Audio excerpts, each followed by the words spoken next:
Hey, salut les potos. Allez, bienvenue aujourd'hui sur une toute nouvelle vidéo de course et on se retrouve donc sur la course de Fena. Donc, la course de Fena a eu lieu le dimanche 31 mars, 30 mars, pardon, et non 31, c'était lundi 31 et mardi 1er avril. Donc, elle a eu lieu le dimanche 30 mars et c'était une manche comptant pour le challenge de la COA où j'ai fait une belle troisième place à la course de Riolet. Je vais te remettre le lien en haut à droite de l'écran si tu n'as pas vu cette course. Donc autant dire que je suis motivé pour gagner cette course et essayer d'aller shipper le maillot de leader sur ce challenge qui se déroule donc sur 8 courses. Je t'avais tout expliqué sur la course de Riolet. Je ne vais pas revenir sur les détails du challenge. Bon, là, tu peux voir qu'au niveau du circuit, qu'il se situe en haut à droite de ton écran, on est sur un circuit type urbain. Donc, il fallait faire attention aux infrastructures. Il y avait pas mal de relances aussi. Donc, autant dire qu'il fallait être bien positionné sur l'avant du peloton pour justement voir si, pour pouvoir voir si les coups partaient ou s'il y avait des cassures et pas se faire piéger bêtement dans une cassure. Et quand j'étais à l'échauffement, bah, je sentais que j'avais pas la bonne patte. On le voit tout de suite, hein, nous, en tant que cycliste, au sens si on a de bonnes sensations ou pas. Et effectivement, j'avais pas de très très bonnes sensations. Mais bon, ça va peut-être se débloquer au fur et à mesure de la course. Et là, donc, on va rentrer dans le vif du sujet où la course est bel et bien lancée. Tu peux voir que je remonte assez facilement le peloton, comme d'habitude, là, je me suis positionné en milieu de peloton pour le départ et je remonte au fur et à mesure parce que je sais qu'en début de course, tout le monde est frais. Donc, les échappées qu'il va y avoir, bah, tout le monde sera capable d'aller les rechercher. Mais par contre, c'est ici, sur ce parcours, c'est à ce niveau du parcours, pardon, qu'il fallait être hyper bien placé parce que tu avais pas mal de relances, dont des virages en angle droit. Donc là, tu vois qu'on prend le premier virage en angle droit. C'est assez, voilà, grosse relance. Tu peux voir que j'ai envoyé plus de 700-800 watts sur la relance. Et après, on va reprendre donc un virage à gauche sur une petite ligne droite. On prend la petite ligne droite, virage à gauche. Et ça va faire que ça. On est dans les cités sur la ville et les routes sont étroites. Alors, l'année dernière, à cette course, j'avais fait une belle 5e place. Je vais te remettre aussi le lien de la course en haut à droite de ton écran. Comme ça te permettra d'aller voir la course de l'année dernière où, si mes souvenirs sont bons, on n'avait pas eu un temps extra. Alors que là, ici, on a quand même. Bon, il y a du vent, mais par contre, le soleil, tu peux le voir au niveau du ciel, hein. On est sur un ciel un peu nuageux, mais il y a le soleil qui est présent et ça fait plaisir. Donc j'avais opté pour le cuissard court en bas et en haut, j'avais laissé les manchettes. Mais les manchettes, ben voilà, j'ai pas su les retirer pendant la course parce que bah voilà, c'était très nerveux, donc je voulais pas lâcher mon cintre et partir à la faute, notamment sur une chute. Là, tu peux voir, niveau cœur, je suis déjà quand même à 181 pulses. On a fait que 2 km 200. Le circuit développé 4 km 700. Et on avait donc 13 tours à effectuer. Et 13 tours où tu prends toutes les relances, ça fait mal. À force, ça pique. Et on va arriver, il y avait juste un petit faux plat montant, une petite bosse, pardon, j'ai le nez qui coule, donc il y avait une toute petite bosse, mais cette bosse, à force de se répéter, elle faisait mal, et ça montait plutôt vite, parce qu'on avait le vent de trois quarts d'eau à ce moment-là comment dire, du circuit, donc je pensais que ça allait calmer les ardeurs, je pensais qu'on allait prendre le vent de face dans la bosse, mais non, on a pris le vent de dos, donc autant dire que bah, ça roulait extrêmement vite. Donc l'homme a surveillé et tu le vois là sur ton écran avec le maillot orange, les chaussettes orange. Il est sur la gauche de ton écran. C'est le leader du challenge. C'est lui qui m'a battu donc à Riolet. Et autant dire, ils étaient trois de son équipe, donc ils allaient faire le travail. Donc je me suis dit, tactique de course, c'est tant que lui, il ne sort pas, bah, il faut pas sortir parce que comme il y a une équipe ils étaient trois, oui. Comme il y a une équipe, il y a encore il y a trois, comment dire, trois coéquipiers avec lui, pardon, je repère mes mots. Bah, il va les 3 coéquipiers vont travailler pour lui et venir et aller rechercher toutes les échappées. Donc je me suis dit, tactique de course, tant que lui, il ne sort pas, ça sert à rien que j'essaye, à moins qu'un bon coup parte sur voilà, un coup de feu en facteur, on va dire, hein. Et là, je partirai peut-être à ce moment-là. Mais bon, là, pour l'instant, on est sur le premier tour. Tu peux voir que ça roule extrêmement vite. Je remonte. Hop, tu peux voir là quand même un petit écart. Ça a quand même été assez chaud quand même. On n'est pas passé loin de la chute, hein. Mais rien. Voilà, on sait maîtriser nos machines. Là, je vais venir donc me replacer dans la roue du leader. Le but du jeu, c'est que je ne lâche pas sa roue et ça va être ça à peu près toute la course. Je vais le marquer, il va me marquer. Voilà. Donc, ça va être un jeu, le chat et la souris, comme on dit, hein. Mais quand je vais attaquer, ses coéquipiers vont venir me rechercher. Et quand lui il va attaquer, bah, moi, je vais l'accompagner. Parce que lui, il veut pas perdre son maillot et moi, je veux gagner le maillot. Donc, il fallait que je gagne cette course et lui qui fasse minimum quatrième. Euh, maximum, pardon, quatrième. S'il montait sur le podium, il gardait le maillot. Donc là, tu peux voir, on se retrouve donc dans le petit faux plat montant, on est à 2% et ça monte extrêmement vite, hein. On est à 40 km/h et la route, elle était détériorée un petit peu. Donc il fallait regarder où opposer nos roues pour éviter la crevaison parce qu'il y avait quand même de sacrés trous. Et là, on va ça arriver donc sur la double, on va dire, ouais, on va placer ça la double relance. Virage à gauche, à droite, pardon, et virage à droite. Et là, on repart directement sur la ligne d'arrivée. Et là, tu peux voir que j'ai perdu un petit peu le contact du leader. Donc, il va falloir que je remonte. Et dès que je trouve l'ouverture, hop, je l'ai trouvé ici. À ce moment-là, je vais venir remonter. Et là, tu peux voir qu'il y a quelqu'un qui essaye de partir avec un deuxième, un troisième. Mais je ne réagis pas de suite. Je me suis dit, on est qu'en début de course. Et là, tu peux voir bah, tout de suite le paquet réagit, ça suit. Tout le monde arrive à prendre les roues. Donc j'ai bien fait de ne pas attaquer, de ne pas mettre une cartouche et d'utiliser de l'énergie mais pour rien, parce que tu peux voir que bah, juste avant la fin du premier tour, bah, ça y est, c'est rentré, hein. Donc sans plus, ça rattaque derrière, mais automatiquement, automatiquement, instinctivement, quoi, comme on est tous frais, on va aller le rechercher. Tu peux voir que ça se réactive, voilà. Bon, on se retrouve ici au troisième tour et on a déjà effectué 10 km de course. Et là, on arrive dans le virage et après, on avait le vent de face. Et là, je suis plutôt bien positionné. Je suis en deuxième position sur le peloton. Là, tu peux voir qu'il y en a un qui sort. Donc, si mes souvenirs sont bons, c'est Benoît. Et là, ça va rattaquer avec donc le 318 et celui qui a le cervélo jaune.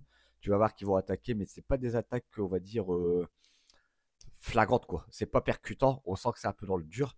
Là, tout de suite, tu vois, il se retourne vers si ça suit. Et bah, le coéquipier de celui qui a le maillot du cœur du COA, voilà, il roule, il va aller les rechercher.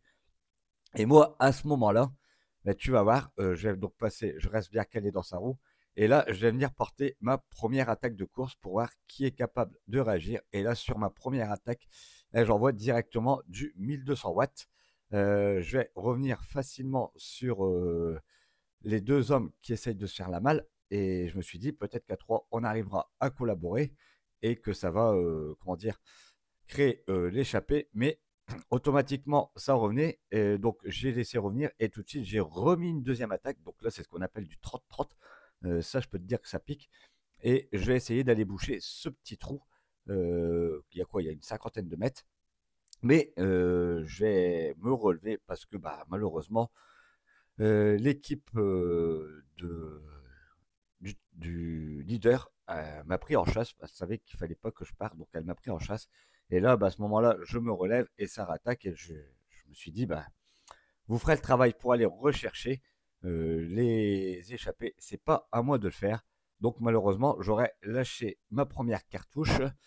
Mais bon, c'est le début de course. J'aurai le temps de me refaire la cerise sur le gâteau, comme on dit. Et je vais rester tranquille. Je vais pas trop bouger du peloton. Je vais regarder comment ça va se passer cette course. Et voilà, si ça arrive au sprint, tant mieux pour moi parce que bah, tu sais que je suis quand même assez costaud au sprint. Et s'il y a une échappée de 7-8 personnes qui essayent de sortir, j'essaierai de les accompagner. Mais je sais que si j'accompagne automatiquement bah, les échappées n'iront pas au bout parce que comme je suis bien placé au challenge, malheureusement, je pense qu'on ne me laissera pas sortir. Et après, au fur et à mesure de la course, j'ai discuté un petit peu avec le coéquipier qui allait rechercher tout le monde du leader. Et il m'a dit, je suis désolé, Steph, mais je te laisse pas partir comme ça. J'ai dit, ouais, t'inquiète, je sais, c'est la course. Voilà, c'est de bonne guerre, comme on dit. Hein, c'est la course, je n'en veux pas du tout. Il y avait son lit, un maillot à défendre. Donc, c'est normal, c'est la course. Il n'en avait pas contre moi, mais il défendait le maillot. Donc, est-ce que je vais prendre le maillot sur cette manche? Mais ça, je vais pas te spoiler la vidéo. Elle reste bien connectée jusqu'à la fin. Comme ça, tu verras aussi le résultat, si j'ai fait un bon résultat, si j'ai gagné cette course ou si je suis complètement passé au travers de cette course, sachant bah, que j'avais pas de très bonnes sensations, on va dire, sur le début de course. Allez, on se retrouve donc ici au 7e tour et tu peux voir, bah, je suis bien calé dans la roue du leader. Donc, bien calé dans la roue du leader, je ne bouge pas. Et là, je décide de mettre une petite attaque parce que je me suis dit, allez, on est à peu près, on est au-delà du milieu de course. Donc peut-être que ils ont été recherchés pas mal d'échappées, donc peut-être que ses coéquipiers sont un petit peu usés. Et là, peut-être que c'est le bon moment pour partir. Mais je me relève aussitôt parce que bah, je peux voir que bah, le peloton est derrière. Tout de suite, le peloton a chassé. Donc là, bah, le gars qui est venu me rechercher, bah, de ce fait-là, je le laisse passer. Je fais la petite cassure. Ça rattaque derrière avec Aga de bouée. Et là, ben, j'ai resté calé tranquillement dans les roues parce que bah, je me suis dit, c'est pas la peine d'essayer d'attaquer. Ça fait déjà la deuxième attaque que je mets et c'est la deuxième fois qu'on vient me rechercher. Donc je me suis dit, voilà, c'est pas la peine, ils vont pas me laisser sortir comme ça. J'ai beau, voilà, j'ai beau essayer, j'ai beau faire des cassures et laisser partir des petits groupes. Derrière, ça fait à chaque fois, ça ne fait que rentrer sur cette course. En même temps, c'est un parcours assez difficile, hein. Donc ça ne fait que rentrer. Et là, tu peux voir bah, qu'on reprend au fur et à mesure le petit groupe qui était devant. Donc rien, ça sert à rien de s'affoler. Là, le petit groupe qui est parti, on va rentrer dessus. Hein. Donc ça sert à rien de s'affoler. Je me suis dit, ça va être une course qui va arriver pardon, au sprint. Donc je vais miser tout sur mon sprint. On est donc ici au 9e tour. On va se retrouver sur, comment dire, la petite bosse. Et là, bah, je retente une fois. Tant pis, je me suis dit, allez, il faut que je retente. J'use les organismes des coureurs. Je remets donc ici du 1000 watts sur mon attaque. Et là, je pars. Je me mets complètement sur la gauche et je monte cette bosse à 44 km/h. Je peux te dire que là, ça a envoyé. Je monte ça à plus de 400 watts. Je me suis dit, je vais savoir créer peut-être ici la différence. Après, derrière, c'est le faux plat descendant. Donc, je me suis dit, en remettant du braquet de l'autre côté, ça va le faire. Mais automatiquement, bah, je me retourne et le peloton est une fois de plus encore là. Et là, je me suis dit, purée, j'ai attaqué de l'autre côté du circuit vent de face, ça n'a pas fonctionné. J'attaque ici dans la bosse avec le vent de dos, ça fonctionne pas. J'ai attaqué aussi dans les cités, ça n'a pas fonctionné. Bon voilà, là pour moi c'est clair et net que comment dire, la course va arriver au sprint, mais il va se passer quelque chose que je n'ai pas vu partir. Il y a deux mecs en fait qui sont partis au 10e tour, 10e ou 11e tour. Je les ai pas vus partir. Donc un gars de l'Union sportive Valenciennes Crépin et un gars du team Police Hauts-de-France. Ils sont partis, je les ai pas vus. Ils étaient deux, ils ont pris 17 secondes d'avance et en fait, jusque la fin de course, ils ont gardé ces 17 secondes d'avance. Donc oui, je te spoil un petit peu la fin de vidéo parce que malheureusement, je n'aurais pas gagné cette course. Donc ils sont partis sans que je les voie. Alors, c'était au moment où j'ai reculé un petit peu dans le peloton. Et comment dire, c'est là qu'ils sont partis. J'étais en train de me ravitailler, de boire un coup. Et malheureusement, je ne les ai pas vus partir. Bon, donc autant dire qu'il y a une petite échappée devant qui va finir avec une dizaine de secondes d'avance et pas plus. Allez, on se retrouve donc ici sur le dernier tour de la course et autant dire que je peux encore jouer la troisième place et rester mais bien placé au challenge. Donc c'est le but du jeu que j'essaye de décrocher une belle place au sprint parce que bah, malheureusement les deux fuyards on ne les reverra plus et d'aller rechercher quelques points pour justement rester bien placé, sachant que ça se déroule sur 8 manches. Donc, autant dire, on n'est qu'à la deuxième, donc il en reste encore 6. Et le vainqueur prend 200 points. Le deuxième prend 150 points. Le troisième, 120 points. Le quatrième, lui, prend 100 points. Le cinquième, 80. Et après, ainsi de suite, hein, jusque la 20e place, dont le 20e marque un seul petit point. Mais des fois, un point peut faire la différence. Donc là, je vais rester positionné sur l'avant du paquet pour justement aller faire ce sprint et aller chercher une belle place. Donc de cette là, j'ai visé quand même la troisième place, voire le top 10 pour rester bien positionné au challenge du COA. Et pouvoir toujours jouer ce maillot. Donc là, voilà, tu vois, je m'affole pas, je laisse faire. Tout le monde va commencer à remonter, mais moi, je ne perds pas énormément de place. Je vais perdre un tout petit peu de place. C'est dans les cités. Oui, à chaque fois sur la course, c'est dans les cités que je perdais des places. Alors, les relances, c'était pas ça. C'est des parcours que j'apprécie pas trop. Alors, désolé sur le dernier tour, la caméra a descendu légèrement, donc tu vas voir un peu plus le pneu de mon vélo que les coureurs. J'en suis désolé, mais je pouvais pas remettre la caméra à droite, hein. Quand tu arrives comme ça dans le dernier tour sur un sprint, ça frotte à peu près ça frotte dans tous les sens, hein. C'est pas à peu près, ça frotte dans tous les sens. Donc tu vas pas aller t'amuser à remettre la caméra à droite et toucher oui, on va dire un adversaire, hein, toucher quelqu'un et partir à la chute. Donc malheureusement, la caméra va descendre légèrement. Vous allez voir un peu plus le pneu que les coureurs. Mais voilà, ça, c'est pas ça qui va faire que c'est une vidéo de mauvaise qualité, hein. Les commentaires seront là pour pour te guider un petit peu. Donc là, tu peux voir, je continue à rester bien positionné sur le début du peloton, malgré que le passage que j'aimais le moins. C'est le passage que j'aimais moins parce qu'à chaque fois, tu remettais du 600-700 watts dans les relances, donc ça usait. On a encore le faux plat montant à passer. Donc voilà, tu vois, on n'est même pas à la moitié du parcours et il reste encore pas mal à faire, mais j'ai le cœur à 162 pulses. Là, ouais, c'est à ce moment-là que la caméra est assez descendue. Là, j'ai le cœur à 164 pulses. Bon, tu peux voir que ça roule quand même extrêmement vite, hein. On roule à plus de 40 km/h. Je suis à 270-290 watts. Je suis à FTP, hein, quasi.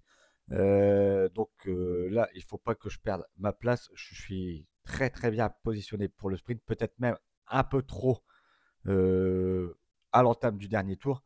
Mais je me suis dit, après, si tu prends une cassure dans les relances ou quoi que ce soit, bah, c'est un effort supplémentaire. Et là, tu utilises, bah voilà, j'ai mis 3 attaques, donc il me reste plus beaucoup de cartouches, hein. La seule cartouche qui va me rester, ça va être pour le sprint. Et malheureusement, bah, quand tu as attaqué 3-4 fois sur la course, que ça arrive au sprint pour la troisième place, bah, tu t'en ressens quand même, hein. Tu as épuisé dans tes réserves, dans ton énergie. Donc tu n'es pas aussi frais que quelqu'un qui a rien fait et qui est juste présent pour le sprint. Donc là, c'est là des derniers virages assez serrés. Donc tu peux voir que j'ai bien me replacer. Je n'ai pas encore vu le maillot. Donc là, j'ai été super content parce que je n'ai pas vu le maillot du leader du challenge remonter. Donc je me suis dit peut-être qu'il s'est fait prendre. Donc c'est pour ça que je reste super bien positionné. Mais tu vas le voir remonter. Il va arriver sur un tard pour pouvoir remonter. Et il va se faire remonter proprement par un coéquipier. Alors, si mes souvenirs sont bons, il va me passer sur la gauche. Donc, ouais, voilà, son coéquipier passe sur la gauche. Il vient se mettre devant. Et lui, il est pas très loin. Donc, je me suis dit, allez, c'est le moment. Là, je me fais légèrement enfermer. Mais je vais attendre que la porte se réouvre pour pouvoir aller passer mon vélo et justement remonter pour pouvoir rester positionné dans la roue du coéquipier, du leader. Là, je me suis fait légèrement tasser dans la bordure. Il faut vraiment, vraiment pas avoir peur hein, au sprint. Et là, tu peux voir, ça y est, je commence à bien, bien remonter. Je viens bien me repositionner pour le sprint. Donc, ça envoie quand même du steak, hein, on va dire. Hein. On roule à 41 km/h. Je suis à 350 watts dans les roues. Hein, 350 watts dans les roues. Il reste encore ce faux plat à monter. Et c'est là que ça va accélérer parce que bah, c'est là que la sélection elle va se faire. Donc là, c'est parti. On va rentrer dans le vif du sujet du sprint. Ça, c'est très intéressant.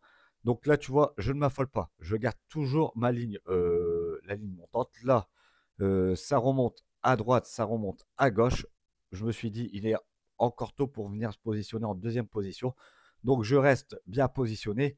Là, ça y est, ça commence à arriver sur la fin de cette bosse. Donc ça accélère de plus en plus parce que là, il faut virer vraiment dans les 5-6 premiers sur le double virage à droite. Et là, moi, je viens tout de suite me replacer parce que je sais que voilà, le sprint va se lancer de loin. Après, il ne fallait pas produire son effort trop tôt parce qu'on avait le vent de face. Hein. Donc là, je viens me repositionner. Donc là, malheureusement, la caméra est descendue un peu plus. Je viens me repositionner en tête du peloton. Je ne m'affole pas. C'est voilà. C'est à 200 mètres que je vais lâcher mon sprint. La porte va s'ouvrir à un certain moment. Donc là, tu peux voir, ça envoie, on est à 350 watts. Il n'est pas encore remonté hein, le maillot de leader. Là, je suis dans la bonne file montante. Là, je me suis dit, toute l'avenue est ouverte. J'aurais pu attaquer à ce moment-là, mais j'ai préféré attendre le sprint. Là, le maillot, il était devant. Il lance son sprint. Là, je me fais légèrement serrer, donc je peux seulement maintenant déclencher mon sprint. J'irai donc chercher une belle 9e place. Donc oui, je finis une fois de plus dans le top 10 et je finis 9e de cette course de FENA qui comptait pour le challenge de la COA. Donc je suis exactement à 150 points. J'ai marqué 150 points. Et en termes de stats, donc on aura fait des belles stats. On aura fait la course à 40,2 de moyenne. J'aurai 273 watts de puissance moyenne pour 64 km 300.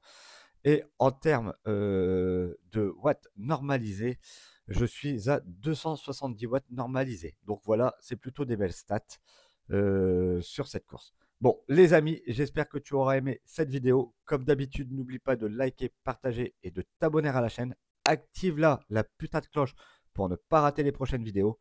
Et moi, je te dis à bientôt.